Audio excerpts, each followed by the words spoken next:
pang legit loan app na hindi lang haharas at hindi pang 7 days. Yes, mga kautang, dahil nung ako ay umutang dito, 3 terms yung nakita ko sa pag-settle ng utang mo. If ever, approve kayo dito. And itong loan app na to is makita sa Google Play Store and nasa App Store. So, yan yung pag-usapan natin dito ngayon. Pero bago yan, mga kautang, no, ito ay kailangan natin i-install, kailangan natin i-download. So, ibig sabihin, kailangan nilang i-access yung phones natin, no? So, kung ayaw nyo namang access, ayaw nyo na i-access yung phones nyo, may mga alternatives tayo na makikita ngayon sa pinned comment. But make sure, research muna bago umutang. Kagaya nito, kagaya na pag-usapan natin ngayon, nag-research ako dito, mga kautang. And yes, masasabi kong isa itong legit at legal na nagpapautang dahil ito po ay nasa list of recorded online lending platforms. Ito ay nakasec registered, submitting and accessing entities sa CIC na under po ng CA March Finance.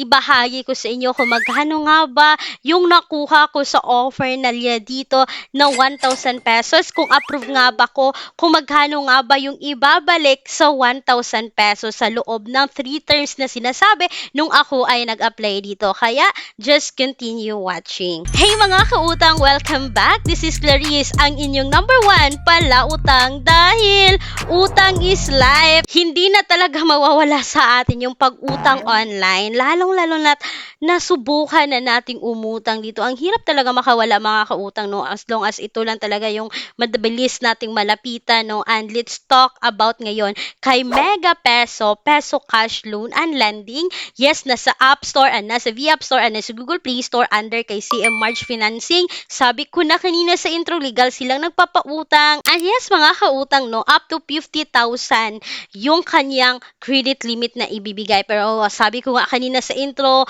magsisimula tayo sa small amount. At ako nakakuha ng 1,000 pesos nung ako ay nag-apply dito. And dito pa lang, mga kautang, kailangan nang i-allow nila yung ating location. Kailangan din nilang i-allow yung activity across others company and apps website. So, kailangan natin yung i-allow para makapag-proceed and i-agree ang kanilang privacy agreement. So, as usual lang, pareho lang naman yung pag-apply ng mga utangan online. Kita mo naman dito na 50,000, lowest interest is 0.06 per day daw at loan tenure dito is 91 days to 180 days. So, nag-click ako ng apply dito. Then, mga kautang, pwede mo mag-drag ha. Pwede ka mamili ng loan amount dito sa sinasabi. Then, so mga kautang, first step pa lang dito is tinatanong na nila kung may active loans ka ba, may overloans ka ba in last 6 months, total overuse loan mo, number of credit card, So, kailangan mo lang sagutin yan, then select agad ng valid IDs. So, mga valid IDs na pwede kay Mega Peso is National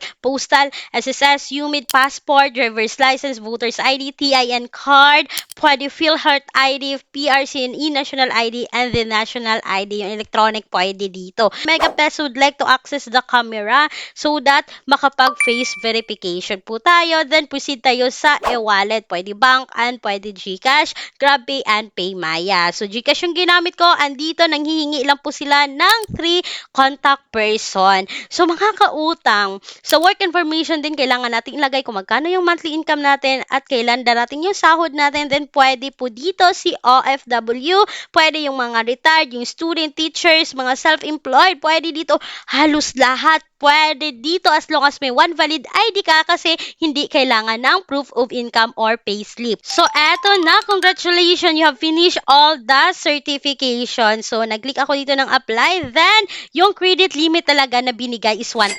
Yun yung sabi ko kanina sa intro. And mga kautang, pag-click ko dito ng details is kitang-kita na naman na 1,000 pesos. Loan tenure is 90 days. Yung interest is 0.20% per day daw. Yung service fee is 270. Yung terms dito is 3 terms tapos yung outstanding balance is 1,450. So, ibig sabihin mga kautang, sa pagkakaintindi ko sa loan application ito, so 1,000, meron siyang service fee na 270. So, ibig sabihin mga kautang, yung ma-receive na lang natin dito is 730 pesos. So, babayaran ng 1,450 sa loob po yan ng 3 terms. But mga kautang, make sure nakita nyo dito ha, na first installment pa lang rito is 978, second term is 236, second term is 236 pesos. So, nag-grab ako dito, inutangan ko talaga si Mega Peso to see if ma-approve ako, magkano yung possible na ma-receive, kung legit nga ba yung sinasabi nila dito kasi may mga utangan online talaga na iba yung nakikita nating loan details and the end naman is iba yung mangyayari. Kaya nag-go ako dito but sad to say, na-decline yung utangheran nyo dito mga kautang. Decline ako dito kay Mega Peso, no? Hindi ako ma-approve dito. Ewan ko ba kung bakit. But, mga kautang, so sabi niya rito mga kautang, no, noong December 5, 2025, hindi daw siya naharas, no, kahit medyo late yung na-settled yung loan niya dito. However, hindi na siya nakapag-reloan. So, okay lang yun, no, as long as hindi nanghaharas ang isang loan application. So, isa pang comment noong December 27, 2025, I already paid early but this app is not updated. I still got a loan and need to repay. Nako, hindi na pumasok. In short, hindi na pumasok yung payment niya rito. Yan yung hindi maganda mga kautang, no? Kasi maluloka ka talaga kung bakit hindi napasok tapos na-deduct na yun. Sabi pa ng isang commentary noong December 5, 2025, scam raw ang loan application na to kasi nga nagbayad siya dito ng early kasi sabi naman if makapag-pay siya early is mag-i-increase yung credit limit into 2,000. But yung nangyari is 1,000 pa rin yung nautang niya and nako, na-reject siya mga kautang, no? Hindi siya nakapag-reloan dito. At sabi pa niya mga kautang, medyo may kalakihan yung interest kasi sa 1,000 daw na loan niya, the interest is 426. At hindi naman siya nakapag-reloan dito. So mga kautang, yan po yung quick, honest review ko about kay Mega Peso, no? Ako personally, as a reviewer, as a tutangera, hindi nga ako na-approve gamit ko yung postal ID ko. But kung kayo dyan, approve kayo dito kay Mega Peso, you can share your thoughts, your experience po about this loan application para masali kayo sa aking pa-daily GCash giveaway. At ito na yung mga active commenters ko dito sa aking channel. Ayan, meron tayong dalawang lucky winners ng tig 50 pesos GCash. Ayan, ito na yung first lucky winner and second lucky winner. Congratulations. Mag-Viber lang dito sa akin, makita yung Viber number sa screen. And speaking po sa bank personal loan na palagi kung binabanggit ang paulit-ulit, still nagpapautang pa rin sila ha. All applications submitted is subject for bank approval. So mga kautang, sana'y nakatulong tong quick, honest review ko about this loan application about kay Mega Peso. Once again, this is Clarice, ang inyong number 1 palautang. Dahil utang is life. Bye bye bye mga kautang!